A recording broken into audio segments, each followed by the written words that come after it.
The greatest thing from Quebec since Celine Dion and GSP. A pair of siblings. A couple of stellar young men. Two brothers. These two young men. Two siblings. The hard-hitting pair represent Canada.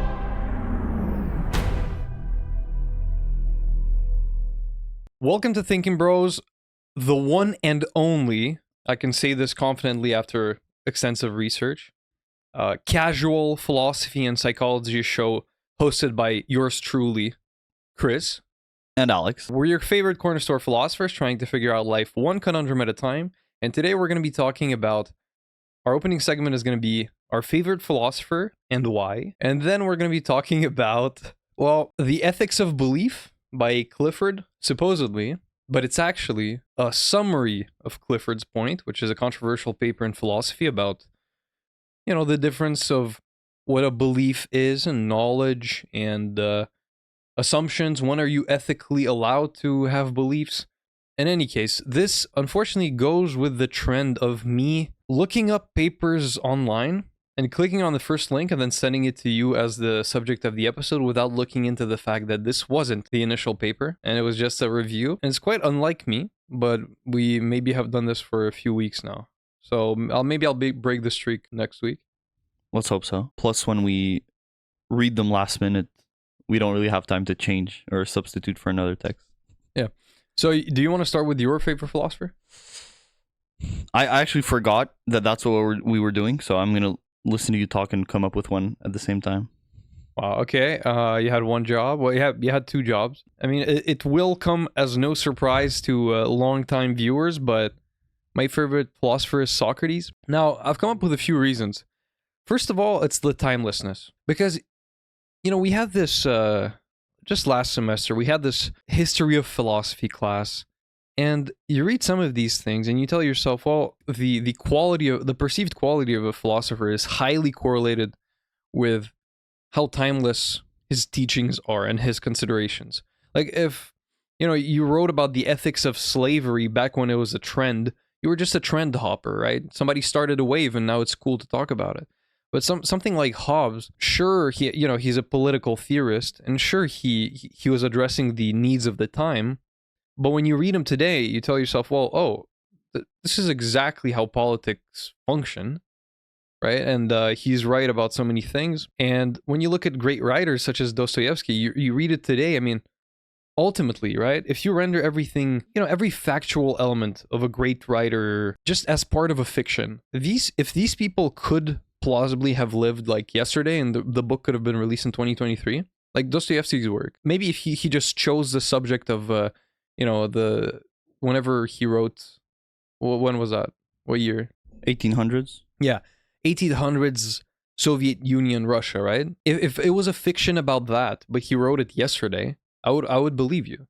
I see. Whereas some things, you read them and you're like, whoa, first of all, what is this language? But that's fine. I mean, you can't do anything about that. Otherwise, it just talks about such, idiosyncrasies, yes, of the time. He knows words. Right. And it's just not that. And that's the thing. When you read something as old as 2,000 years ago, and you tell yourself, oh, wait, I mean, this could have been written yesterday the way it's applicable to what we know now. Right.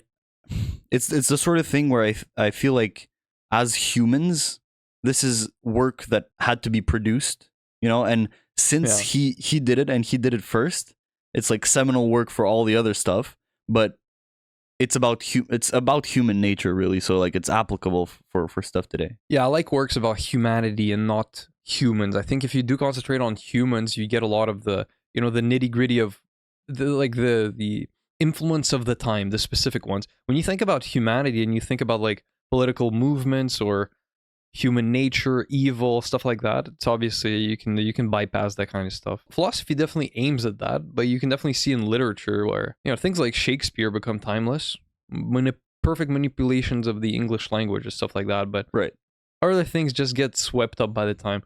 Maybe even some things we consider good and popular now, or movies that we really like right now, we're gonna watch it 5 years from now, it's gonna be like But some of these things that have survived from the 1990s, timeless.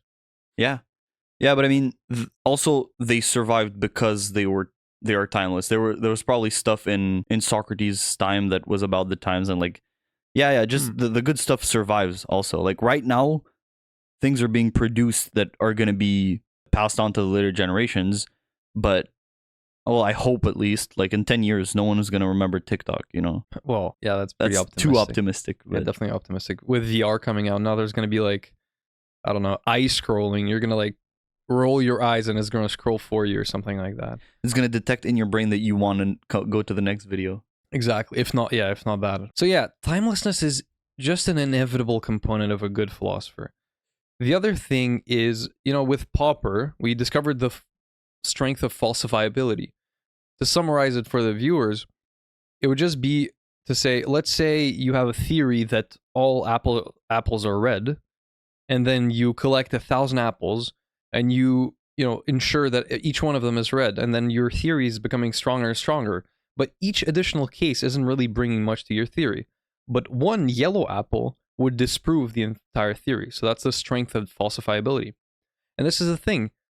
Socrates remains great across the time because ultimately Plato didn't introduce as many actual theories. He just introduces a method, which is what I like about it as well. And he introduces falsified theories of what you might think a complex topic such as love is, right? Even today, these, responses in Platonic texts, people could give them, right? Like, oh, love is the, I don't know, intimate union of a person and another. And then Socrates would say, but can you love yourself? And they say, yes. Okay, so it's not the intimate union of a person and another, something like that, right? Yeah. It's very realistic.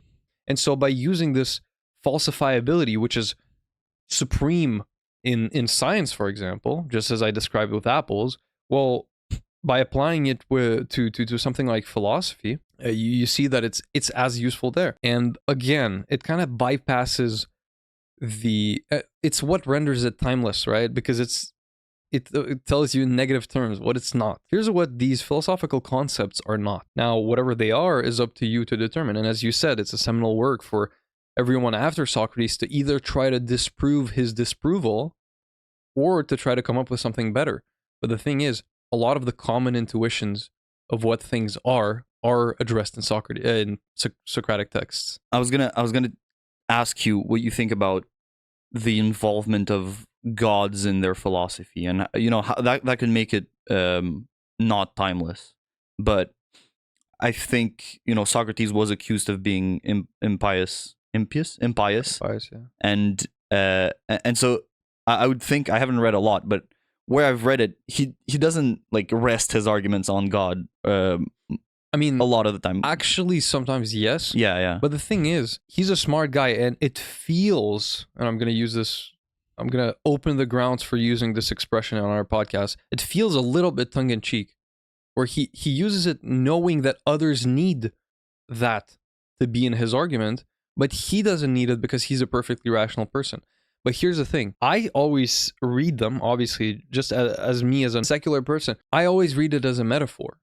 When he says Eros, the goddess of love, is beautiful, I always say, okay, well, love is beautiful, or something like that, right? You don't have to read it as Zeus does this. The god of thunder is an expression of rage. It's like, okay, thunder is associated with rage. Everything can just be seen as a metaphor and it can end there. And that's the thing. If you take on that reading, there aren't a lot of references to gods that are problematic. There are more than you said, but none that are problematic as to render it non-timeless. Yeah, like the one we discussed about love, where love is the daughter of... Did we discuss about love? What do we do with that? What do you mean? No, I'm just saying. Well, what did we do with that episode? Yeah, I know something happened in the episode, but my memory's erased. It's between like riches or resources and poverty, right? Oh, right. The father and the mother of love. Love is that, and you can just see it as it's an in between.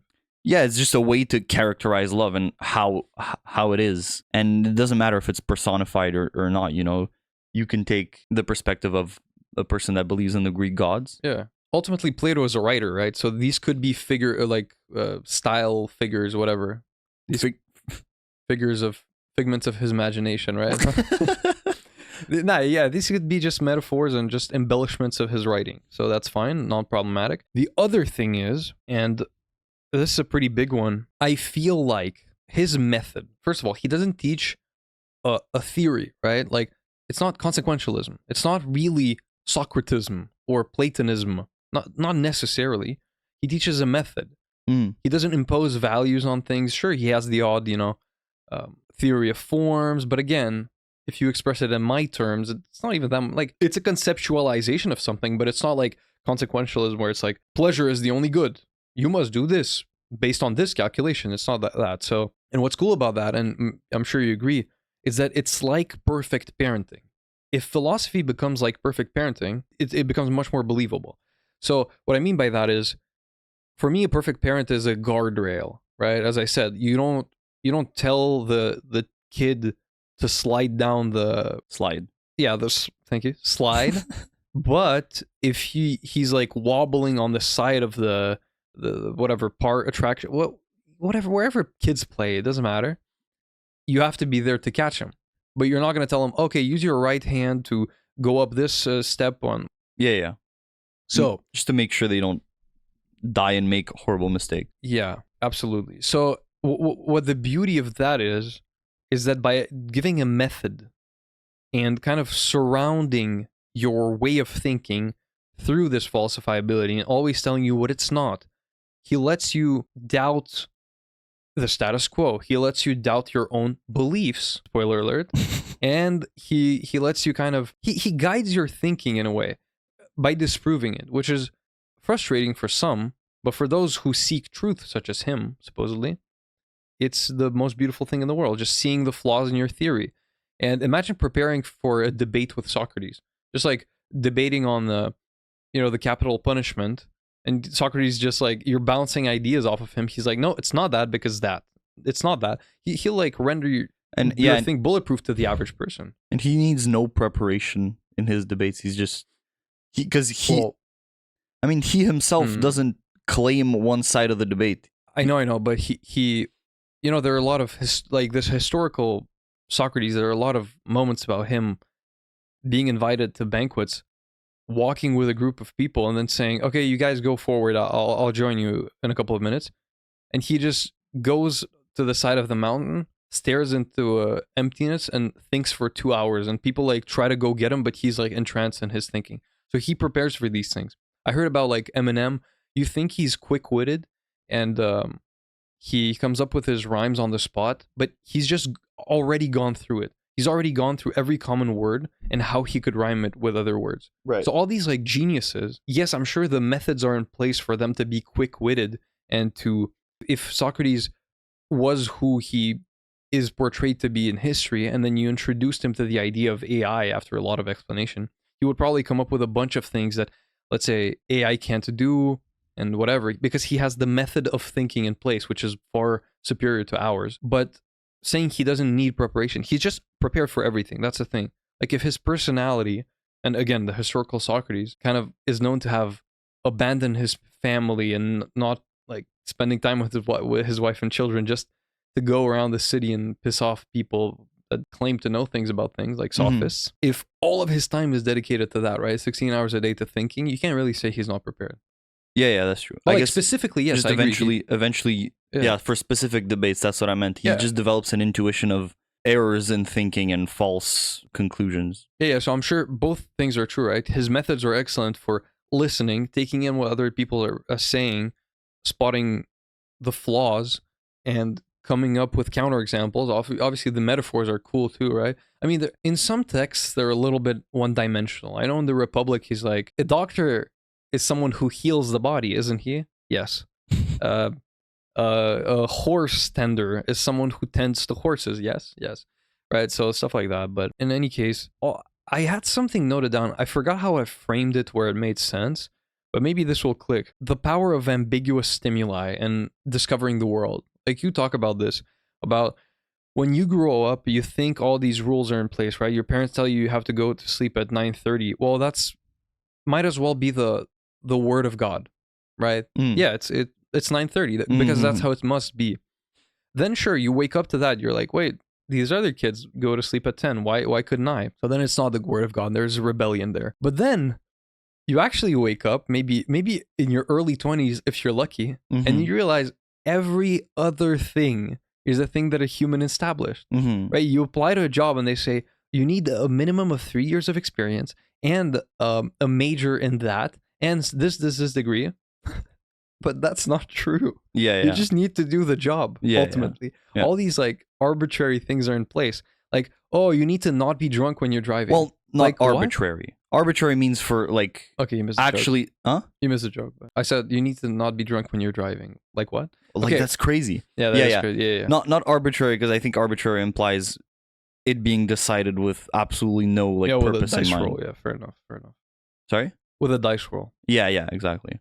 Yeah, like I see what you're it's saying. it's just the fact, Contestable. like so contestable, Yeah. and maybe behind on the times, like not current anymore. That's not what you need anymore. That's Maybe the main problem, yeah.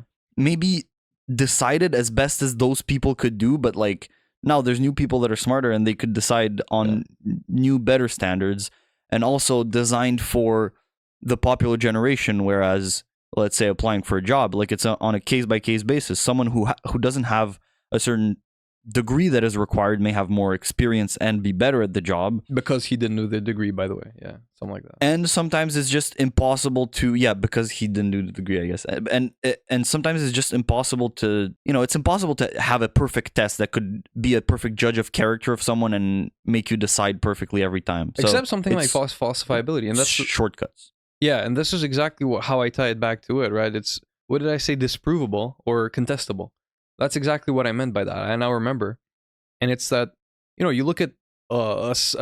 Where do people walk? Sidewalks, Not sidewalks, but like to cross the streets. Crosswalks. crosswalk. You look at something like that. Let's say you didn't know that people jaywalked, and then you discover that, and you know that only when the light turns green for you must you pass. But those crosswalks they're there, but there are only lights for the cars, not with the hand thing. So it's not. There's no real indication. You know what I'm talking about? Sometimes there's only there lights are for those things. Yeah. and these are kind of. I mean, if you want, you want to give a really simple example. Call that an ambiguous stimulus in the world that your parents might not have prepared you to. Right? When you learn how to cross these crosswalks, you might always look at the thing with a hand, but then you encounter a thing where there's a crosswalk but no hand to indicate when you can go, and there's only the light for the cars. And then you try to think about it like, okay, let's go by elimination. What should I do? Well, I know if I follow the system of lights that are on, I know there will be no danger to cross this side of the road because all the lights for the cars are red. Or this is what I mean by methods, right? Methods give you a tool to navigate the ambiguous stimuli of the world, and there are so many.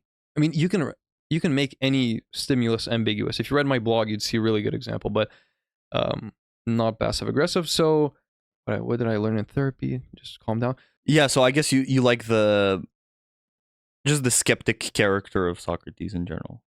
Yeah, the method he administrates. Sure, yeah, there's there's a personality thing where he's like, oh, let me go into every single imperfection in your word.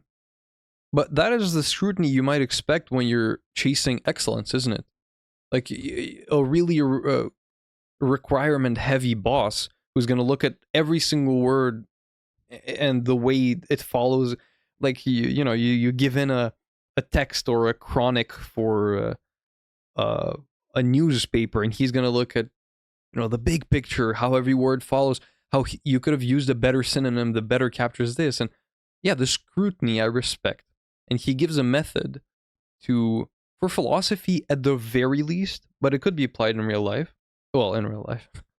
Like in things outside of philosophy, outside of the basement of philosophy, that you just question it. You're like, okay, well, if this is like this, it must mean that you believe this. And you're like, well, no, I don't believe it. Okay, well then why do you say that? So yeah. Although I feel like I'm more skeptical about most things than you are, in the sense that, well, at least after reflection, you establish some different way of doing things, and you're very set on that way of thinking and that way of working. Whereas I keep my methods and my thinking, like, even in doubt, the one that I established myself. Yeah, it's called confidence. So we can move on. Yeah, I just wish you had like a Socrates sometimes, like on on my I think shoulder. You do. Yeah, but I think you do like in your brain a bit. But I Yeah, don't know. just sometimes when it comes time to it and somebody needs an answer, might as well just give them the black and white. Like, Yeah, but that's not the way you think, and that's not the way you act. well, it actually in You 30% of black and white cases, I do think like that. I do remember that it's a gradient. When I say it's black or white, when I give my answer on whether it's black or white, I do keep the gradient in mind in 30% of cases. And the other 70%, I'm usually right. So, but in the other cases, yeah. Well, case in point. So is this the 70% or is this the 30 for those who understood what just happened? So, okay, what is yours, man? Yeah, I don't believe in what's your favorite philosopher. First of all, So cheesy. yeah, but it's not. It's like, what's your favorite movie? Yeah, it's like, what's your favorite Depends. color? Well, there are so many good ones. Like, yes, man, I know you might have 5. Just tell me one, just and as then long as we defend it. understand that it's for the sake of conversation that we're Yeah, doing that's this. what pretty much what. So I'm this gonna podcast so I'm gonna say 2. Because I read less philosophers than you do, I think. And so what not comes to even mind? that much. I don't like reading. In fact, I don't really know how to read. You have I've been a faking all along. you have an employee that reads all our texts to you. Yeah, she doesn't like the term secretary, but yeah. Okay. Secretary, okay. So I was thinking about Marcus Aurelius, honestly, just because of the personality and the way he writes in the Meditations, which we discussed, but are his personal notes that he took that were never meant to be published or discovered by someone else, and then someone found them and published them. But he's an emperor, like the big guy at the top of everything. And just the way he writes is so self-critical and reflective and humble. And I think that's impressive. And also his philosophy is cool. Yeah, but despite that, he has some extreme statements, but I feel like they don't provoke the gag reflex that Socrates might. It feels like. Sometimes what? he's just like, you must follow the way of nature. And that's an absolute, but maybe it's ambiguity gives Exactly. Like, what does that Yeah. even mean? Yeah, but when you get deep into Stoicism, you understand what that means. Yeah. You have to fulfill your duty. You have to blah, blah, blah.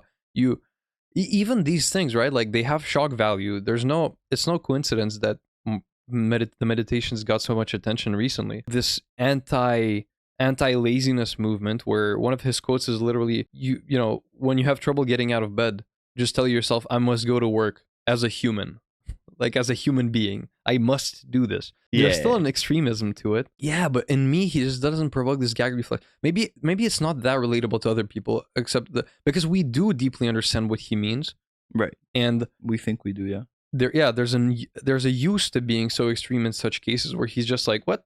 Look, a bee doesn't question flying around all day searching for one flower to get good pollen and then break back to the queen and not even profit from it. And you're questioning going to your 9 to 5? Get up. Yeah. There's an element of Buddhism in there. Yeah, but yeah, well, that's my favorite part of Stoicism for sure, the relation to nature. But that's the thing. Maybe I'm wrong about it's not causing the gag reflex in others. I just said that about myself, realistically. You're talking about a gag reflex because of how categorical it is and how it gives rules on how to live. I'm really just talking about my experience and like how much Socrates is hated by the postmodernist versus how much praise I've seen with Marcus Aurelius. But to be fair, these are all like online impressions, and Yeah. we know the value of that. Maybe I'm wrong. Yeah. Because of all the hate comments we get. Yeah. And then my second one was going to be Aristotle. Because the reason Mr. I said Know-It-All. So badass.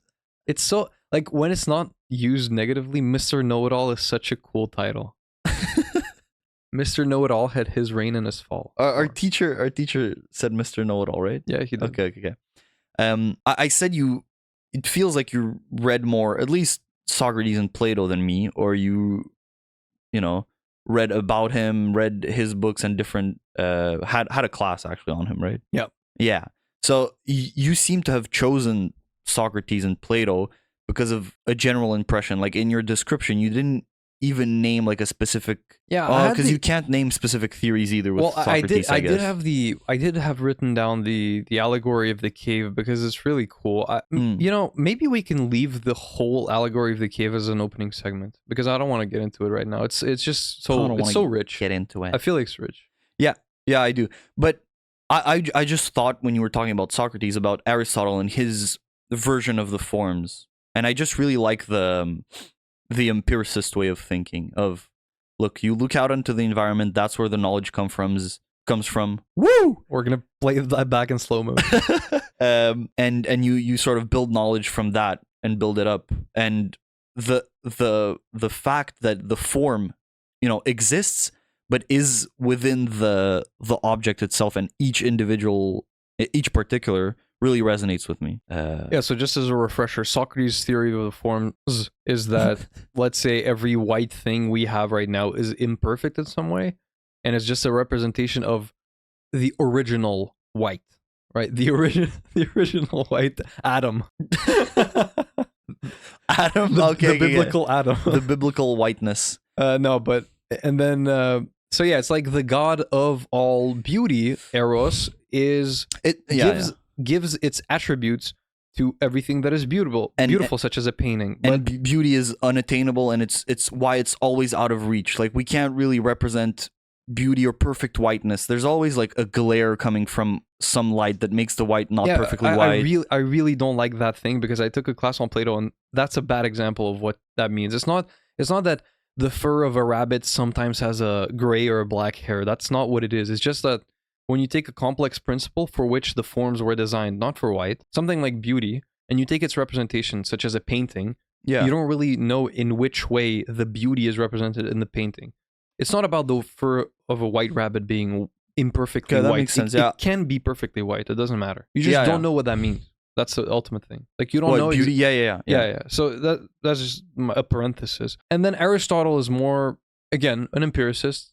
Do you want to describe the way it's different for Aristotle? Yeah. Well, I think the difference for me is that with Socrates, you have to. I don't know if you have to imagine a parallel plane where the forms actually exist, like a higher plane, and they're there, but certainly unattainable to us. I like thinking of it more as I think Aristotle does, in the sense that the form is within each object, and it's sort of a mental representation that is there in our minds from our averaging out all the things that are beautiful, let's say, right? And it feels more tangible and real than it being out there. Like, we do feel it. We get a part of the form in every particular. Yeah. So as much as I've tried to stall, I'm guessing we have to get to this car crash of a subject that I chose for our main segment. Is that 32 minutes? We gladly have only 30 minutes left. God. So, okay. Clifford wrote a revolutionary and kind of... It's like the third time that we come in and you're like, so originally it was supposed to be the original essay, but finally it isn't. And I never know that. Like, I just go into reading this, and I had no idea you thought it was a Clifford thing. Okay, yeah. Well, so yeah, I'm going to break the streak eventually. We're probably going to like read a book where it's written the name of the author, and we know it's that. But yeah, so Clifford wrote a kind of a revolutionary... Well, not a revolutionary. I don't even know if we can say that. Like, we don't know enough about it. Just an extremist, from our impressions from this text. Just an extremist way to view belief, where you have to have quite strict requirements of knowledge, I would say, right? Before you can claim that you believe something, right? So if you believe, let's say, that a political party is better than another one, and you have the misfortune to face Clifford, then you have to really be prepared with knowledge to support your belief. And yeah, he has the extremist view, obviously. He's contrast. So what we read is kind of just a collection of every response to him, everything that came before Clifford, the way he frames his thing, every way to view belief, every competing theory. It wasn't really even centered around Clifford. It's just the whole theory 3 or of 4 times. Sorry? So it mentioned him 3 or 4 times. So it was just about the ethics of belief. And obviously William James is noted in that, and he has maybe, without any bias seeping through, William James is the best. One of the best views on belief, I would say. But yeah, I'm looking for the quote that makes Clifford so categorical. You want to give the situation actually before that? You want to give the ship owner situation? Yeah, because we can actually just discuss it on our own. Just separate from the text entirely. Yeah, it's just the way it was. Well, Alex, you want to give your quote as a reaction to what we read? That I said earlier? The laborious 25 pages of philosophical. This is why people hate philosophy. Yeah. This is It's Alex's just reaction. self-contained, really not that useful at all. Yeah. Doesn't bring much. You don't come out of this with more knowledge about belief and a more sophisticated conceptualization of the ethics of belief. It's just this guy thinks this guy thinks this. But let's say if you were to do a thesis on belief and like in philosophy, and you needed a crash course, this would probably be the place to go, and that's all it can provide for you. Yeah. But I think it's really good. I mean, if you want to do an essay on the ethics of belief and philosophy, you go to this as a central piece, and it goes over the surface of the different ways of thinking, and the references are good. Yeah, so let's just nibble at the crumbs that are useful in it for us. The story is that of a ship owner who once upon a time I'm going to cut off all mistakes from my part of the podcast, but everything you're doing, I'm going to keep. The story is that of a ship owner who once upon a time was inclined to sell tickets. I can't speak. Upon the time. So, can you laugh more so we stretch it out so we don't have to discuss beliefs? The story is that of a ship owner who once upon a time was inclined to sell tickets for a transatlantic voyage. That didn't do me any favors, dude. I had to say transatlantic voyage. It struck him that his ship was rickety and that its soundness might be in question. Knowing that repairs would be costly and cause significant delay, the ship owner managed to push these worries aside and formed the sincere and comfortable conviction that his vessel was thoroughly safe and seaworthy. He sold the tickets, bade the passengers farewell, and then quietly collected the insurance money when she went down in mid-ocean and told no tales. Yeah. Okay. I think we have the same problem with this. No? I'm not sure actually, but my problem is, how do you... what does it mean to form the sincere and honest belief that the ship is ready and good to go? Yeah, fair enough. Yeah, that's the thing. Consciously manipulating your beliefs, right? Yeah. It's so problematic, and it's such a rich topic. And of course, again, this is a summary of everything, and it does mention the fact that you have to have a theory on how beliefs are formed, right? Like in a belief system, philosophically, you have to include, okay, what is the process of formation of beliefs? But just in the way that it's phrased sometimes, right, it does leave a lot of room on being like, for example, an example that it gives in one of the theories that so if you have an end, like a goal, for example, well-being, right, and believing that your friends think you're a good person, or X person thinks you're a good person, right, helps you with your well-being, then you're ethically demanded from, it is ethically imposed on you, it is morally imposed on you to believe that your friends think the world of you, because that helps you accomplish the end of feeling good, and it will make you feel good. And that's just so dodgy, to use British terminology, right? just what? Or, for example, it actually touches quite an interesting part, which is placebo, right? James again. Thank you. Yeah, William James, who iconically cured his depression with positive self-talk, and that is documented. Go on our Instagram. Yeah, that is documented. So it's like, the quote is like, believing in a fact makes it so, can make it so, something like that. Exactly, and that's like the early, seeping through of the placebo effect. And ultimately, is there an example? Because I feel like this is more about lying, but is there an example where you have to tell someone with cancer that they're going to survive because it will give them more likelihood to survive? Or is that is that like, you should believe that your cancer is curable, although your doctor told you it's not? No, it said, I think it said, someone reads a paper that says if a cancer patient thinks they're gonna live, then they're more likely to live, and that's the way you should act and talk to that person. Right. So is it justified to hold a belief that goes contrary to some evidence, or like a lot of evidence of the contrary? For example, your doctor telling you, like your medical doctor with experience telling you, hey, you're going to die from this cancer. But you read in a journal that positive self-talk and saying the cancer is nothing will actually help you survive? Is that a justified belief? And then the intuition is of course, yes. Right. Yeah. Yeah. And that's a good exception to like a common thing you might say of, no. You should base your beliefs on knowledge you have. Right. Yeah. I think we're gonna get into that, but just in the third part of this paper, which is the ethics of belief on Stanford Encyclopedia of Philosophy. I mean, this is the only place they define belief, and what they say is that it doesn't cause much controversy in the ethics of belief. This part is that everyone pretty much agrees on what it is, but it still sort of feels vague. There is agreement among most analytical philosophers that belief is, roughly in parentheses, a dispositional, affirmative attitude towards a proposition or state of affairs. Dispositional, affirmative attitude. Yeah. So here, they sinned because they try to define the form of belief.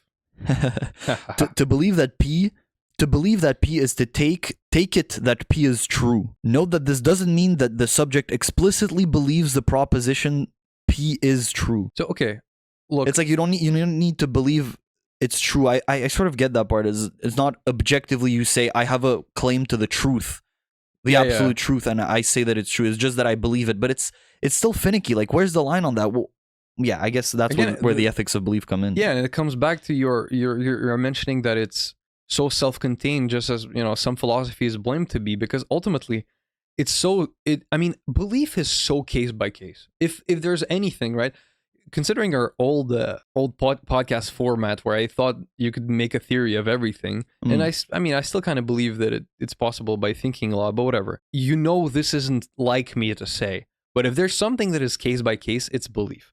Because everyone probably can imagine in their head a person who believes that a political party is better than another. And in their head, what Alex said about them ultimately knowing it may not be the truth is absolutely not true. They know it's the truth, right? This political party is better than the other, and there's no question about it. And then there are, more reasonable people who are more less extreme in their views, and we can also imagine a fact where it is the truth. But what Alex said is a belief, and they do know that they don't hold the ultimate thing of the truth, but it's just they're in a position, they're situated in a way where that is their belief, and they're so self-aware. Maybe it comes down to self-awareness. Ultimately, we can qualify both as belief in our day-to-day lives, whether people are aware it's not related to truth or knowledge or whatever, or evidence even, or if they think it's true. Yeah, then there's like non-evidential belief, and then there's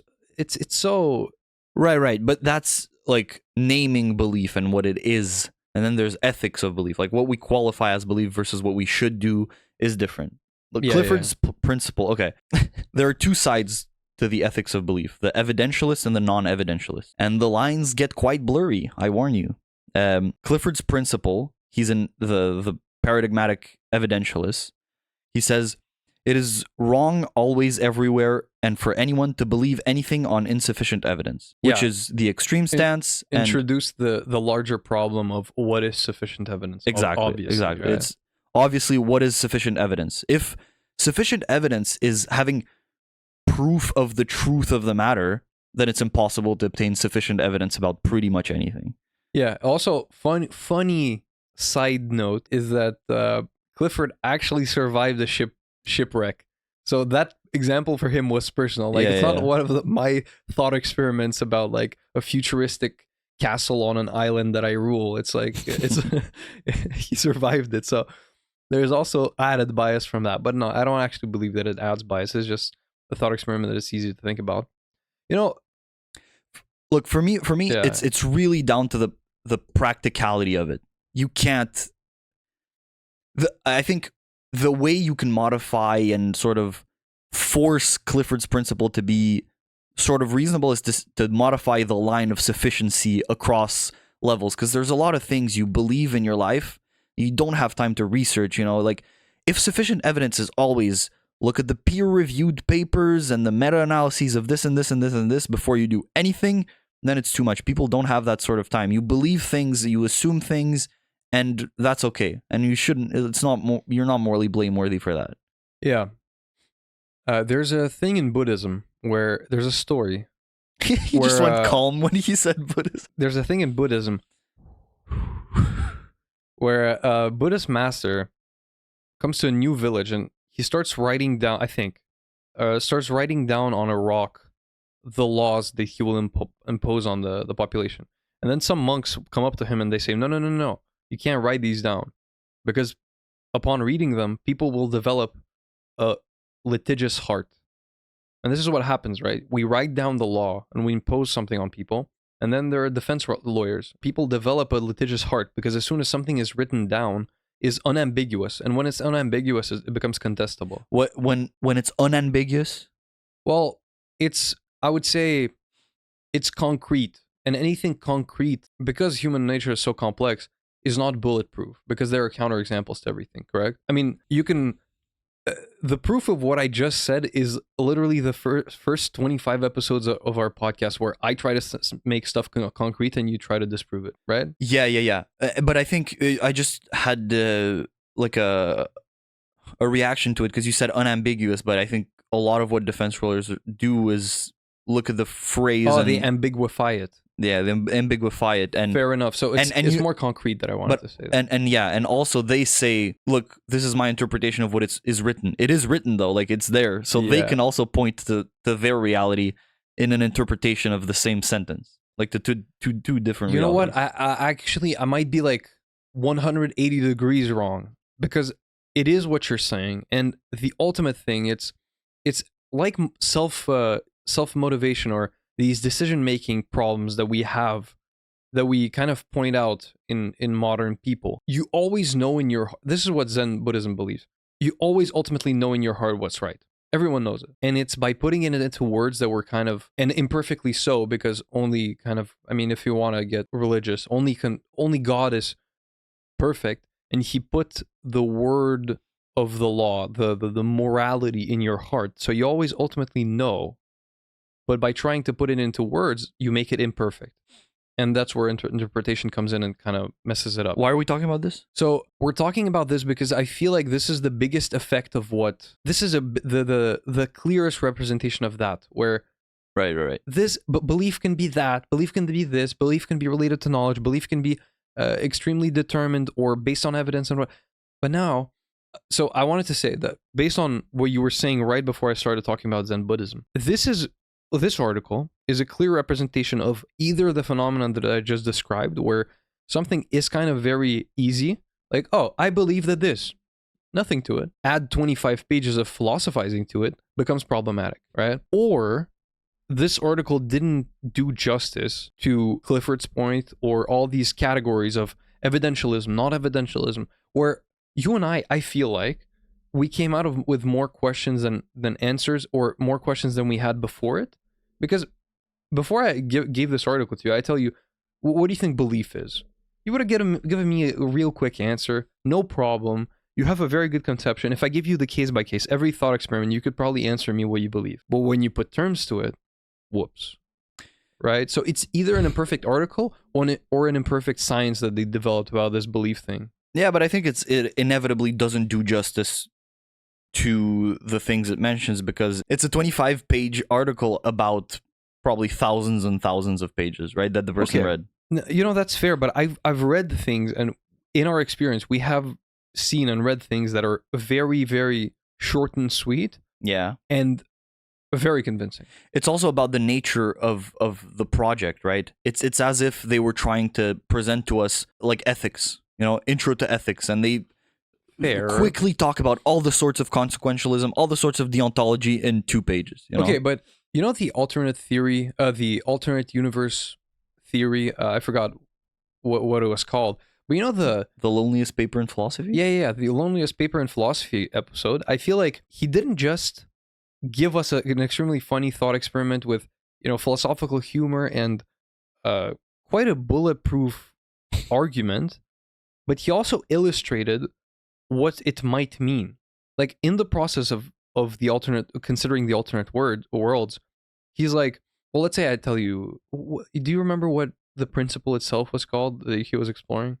Like No, like I lost it. yeah. Whatever it was, the alternate universe theory, the existence. It's a little bit more complex than that. But again, he in developing one specific argument about one specific imaginary girl, he gives you all these fundamental principles of it. He's like, okay, there's an infinity of people that exist.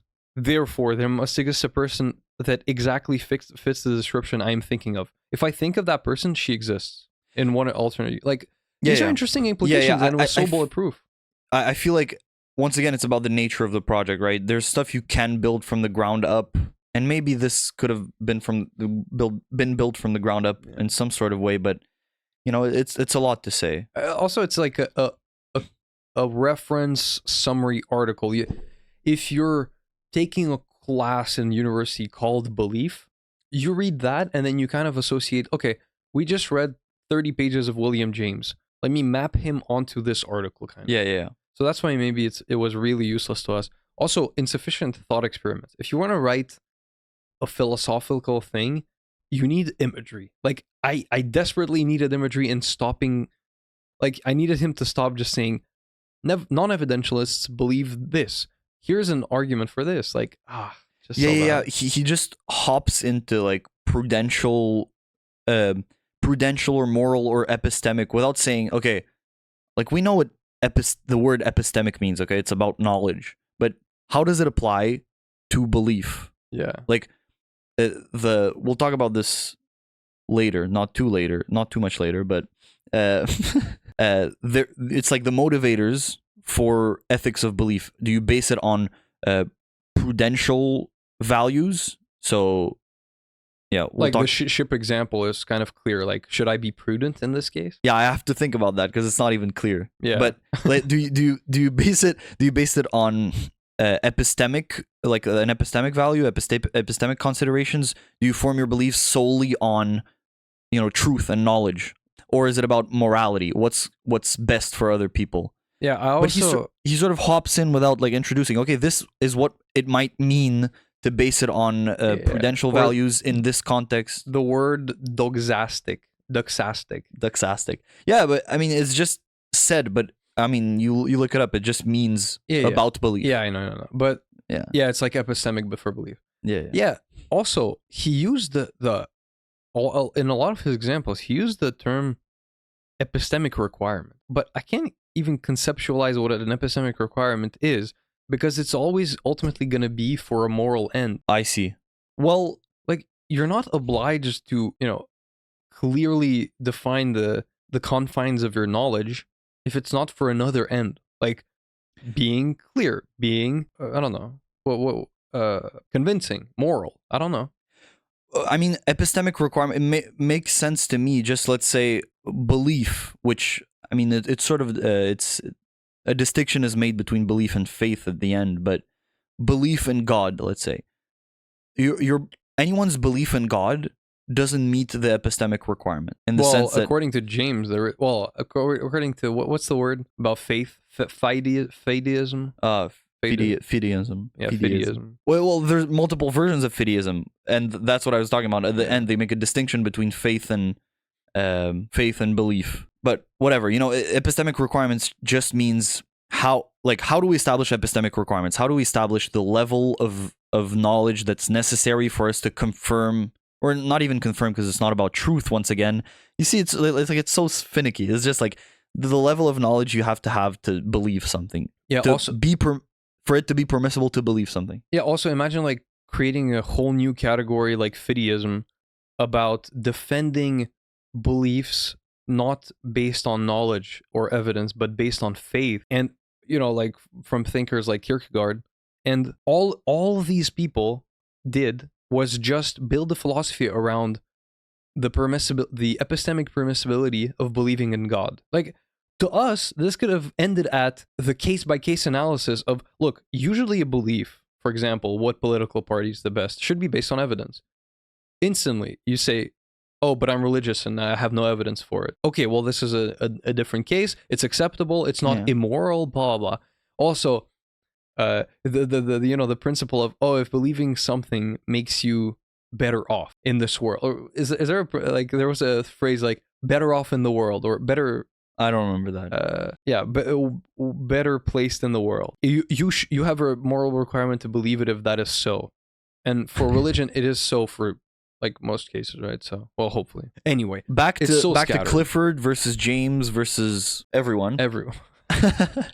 So there's evidentialists, which Clifford is one of, who believe that you need, well, the statement I said earlier, which was, it's morally, it's wrong for you to believe something without sufficient evidence. Okay, I'm going to but bring do you up the actually phrase, I wanna, guess. like, we're not gonna cover it all. There are I know, 80 terms but to I define was them. gonna, I just don't want to make a mistake in my statement, but I want to You wanna say it and introduce, move on. like an actual thing. Okay, but look, here are the two things that interest me. Okay, It's wrong always, everywhere, and for anyone to believe anything on insufficient evidence, whatever that means. That's evidentialism. Then there's less intense evidentialism, which permits for some situations where you don't need that much evidence to believe something. So they say, like, on which ice cream to choose. Like, I believe vanilla ice cream is better than chocolate ice cream. You don't need to go do the investigations and do all your due diligence. Whereas someone who's in World War II bombing a certain city has to have, a certain amount of assurance that this is where, like, a military base is and not a school. And he needs to believe that and have enough evidence to believe it before he bombs a place. Not the same as making a simple choice in your everyday life. That seems reasonable. But then that slips into non-evidentialism, which is James's view, which is that there are cases where, actually, I think the distinction he makes between like lenient evidentialism and non-evidentialism is that in non-evidentialism, there are some cases where you have to believe something on insufficient evidence. Like, you're morally required to believe something on insufficient evidence. Yeah. that's then, just too much thinking for I right also, now. Yeah, it's too much thinking, but I mean, it makes sense. You said it well, but I remember a phrase about James is that it's probably what covers 95% of our intuitions, and it's the strength of your belief should be based on the strength of the evidence you have. Yeah. And then you look at different, again, case by case, right? Different situations where, my belief should be of this strength. No need to numerically say it. No need to put a philosophical word to it. Just this case, right? As you said, the plain example. Yeah, I should have a pretty strong belief that I'm bombing the right place, whatever. So, I mean, are you satisfied with what you said? Because what I wanted to say is my interest was the thing that I didn't even conceptualize before reading this, whatever this was. And it's the contrast between belief and knowledge. They very clearly say you don't have to know something to believe something, or the opposite. And that struck me, really. Yeah, I mean, I feel like it's glanced over, just brushed over like in everything. the text. Brushed over in the like everything in the text. Maybe it's just not feasible to discuss everything in 25 pages. But this distinction between, I don't have to believe that it's true, but I can believe it. That's an actual distinction. Yeah. That feels very weird and very philosopher, like very just philosophy-y. Yeah, and I also think that a lot of people, like the laymen who don't have this self-awareness and don't have this bulletproof aspiration. This text makes me want to, like, become a layman. What is it? Blue collar worker and just chill. Just chop wood. Right, I just don't want to talk about belief. Yeah. Of course.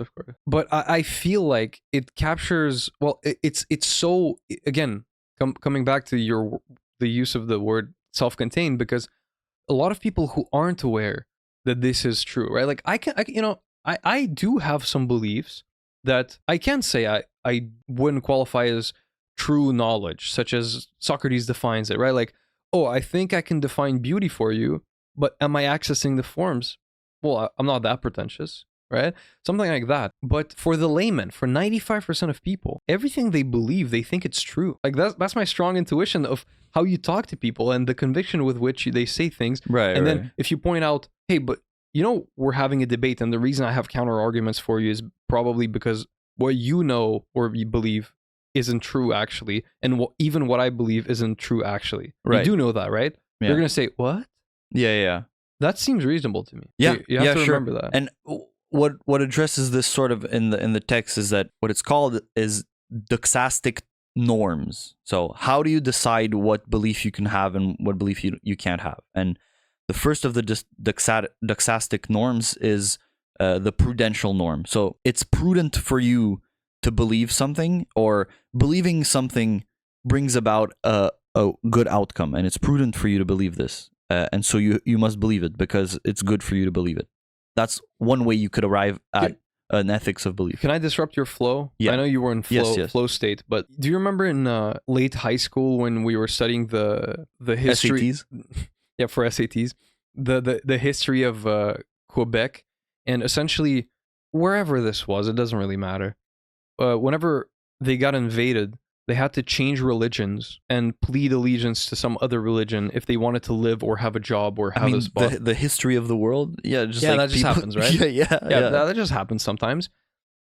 So I feel like, according to what we've read, the author of this, whatever it was, would say that the ultimate end is, okay, if it is prudent for them to believe in another religion and they do convert, the ultimate thing would be that they now believe in another religion. But I wouldn't say so. I would say, as far as it, their outwardly behavior, sure, they're going to conform to the religion, but you know what they believe. And this is where there's a disruption between beliefs and action, right?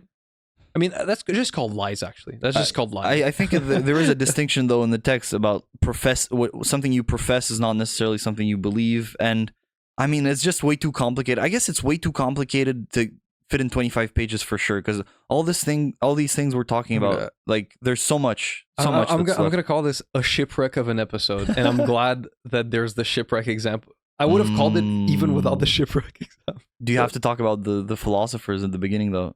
In the title. Anyway. No need. A philosophical shipwreck.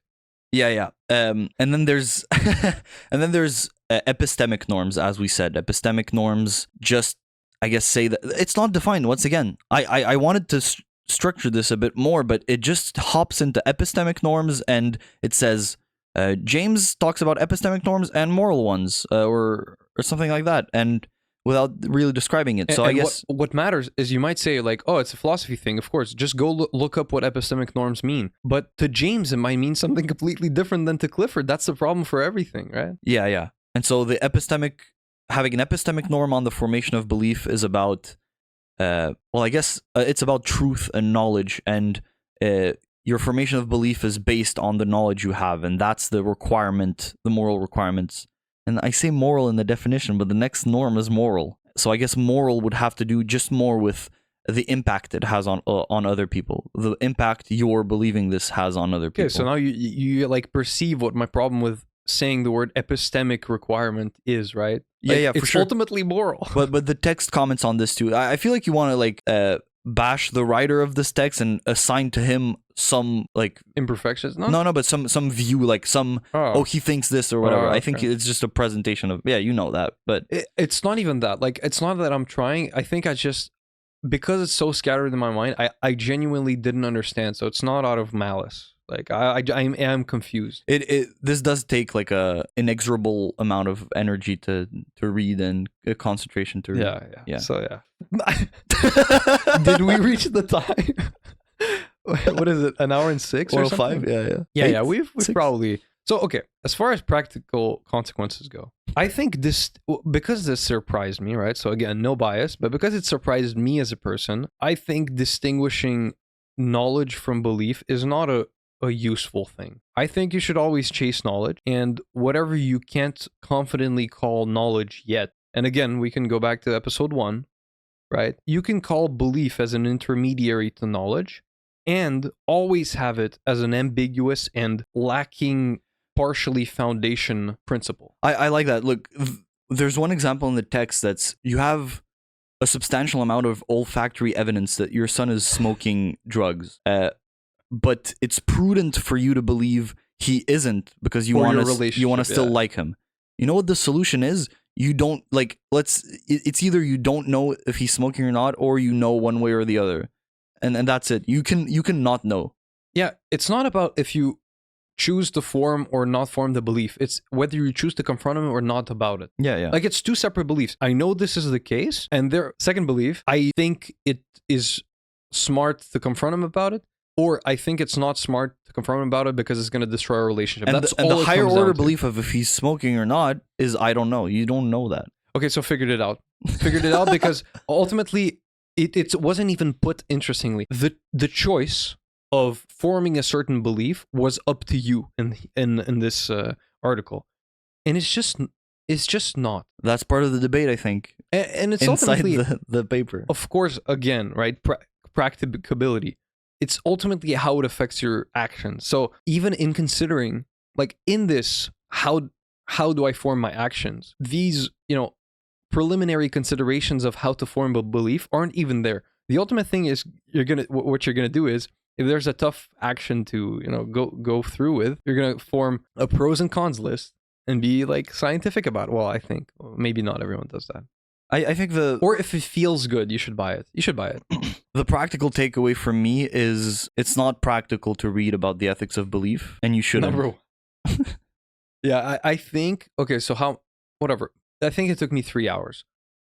If you had told me not, okay, we're reading this, if you didn't impose this reading on us, right? For example, and what we had to do was the old format of the episode, and you gave me 3 hours to think about what beliefs are, I think I would have come up with something more useful. And it's not even pretentious, right? Like, I couldn't say this about the last few episodes we had with the new format, but here, if you gave me 3 hours to come up with what a belief is, I would have come up with something more practical and interesting. My figured it out rating is 6 officially. Okay. Yes. Fair enough. Yeah. I usually have very specific feelings and a number appears in my mind, but here I don't know what's happening. No, but you choose to believe it's 6. Right. I can choose. Yeah. I can cognitive dissonance myself into believing it's 6. It's sadly been the thinking bros. Been the thinking bros. We appreciate you for sticking around with this, and I hope you still believe in us. I believe the next episode will be better. I believe the next episode will be better, and that is something I choose to believe out of placebo effect, that it might make it better, right? Believing that it's better might make it better. So it's been the Thinkin Bros. Thank you for listening. You can, for more information, you can go to thinkinbros.com or contact us at thinkinbros@gmail.com. And I've been still, for this week as well, I have been Chris. Huh. And yeah, it's quite a curious case, just like Benjamin Button. And how about you? I was Alex. So we'll see you next week. Bye.